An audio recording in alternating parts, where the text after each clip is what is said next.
नमस्कार साथियों, मैं संजय वर्मा। आज मैं उस इंसान की बात कर रहा हूँ जो मिट्टी में हाथ डालता है लेकिन किस्मत में हमेशा कांटे ही पाता है। आज बात होगी किसान की। जब एक किसान बीज बोता है तो सिर्फ फसल नहीं बोता, वो अपने बच्चों के सपने ज़मीन में दफन करता है, इस उम्मीद के साथ कि एक दिन वही ज़मीन उसे इज्जत देगी। लेकिन अक्सर ऐसा नहीं होता।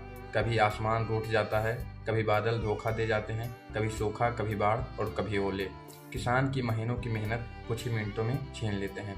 हम शहरों में बैठे कहते हैं सब्जी महंगी हो गई, लेकिन कोई ये नहीं देखता कि उस सब्जी का दाम किसान को उसकी लागत भी नहीं निकलने देता। जो अनाज हम आराम से खाते हैं, उसी अनाज को उगाने वाला किसान कर्ज में क्यों डूबता रहता है। मैं सरकार से सवाल पूछना चाहता हूँ, अगर किसान खुश है तो फिर हर साल हजारों किसान आत्महत्या क्यों करते हैं। जब देश का बजट बनता है तो उद्योगों के लिए पैकेज होते हैं, लेकिन किसान के लिए सिर्फ आश्वासन क्यों।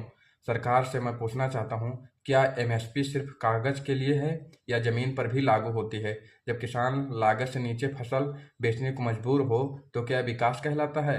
अगर मौसम की मार से किसान की पूरी फसल बर्बाद हो जाए तो बीमा का पैसा सालों बाद क्यों मिलता है और कई बार मिलता भी क्यों नहीं। क्या किसान का बेटा बेटी पढ़ने का हकदार नहीं है। अगर शिक्षा महंगी है तो किसान का बच्चा सपने देखना कैसे सीखे। हम कहते हैं जय जवान जय किसान, लेकिन क्या ये नारा सिर्फ मंचों के लिए है या किसान की जिंदगी में भी इसकी कोई कीमत है।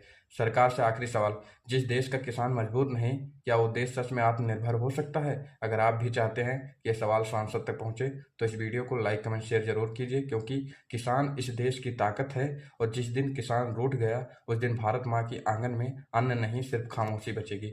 धन्यवाद। जय जवान जय किसान।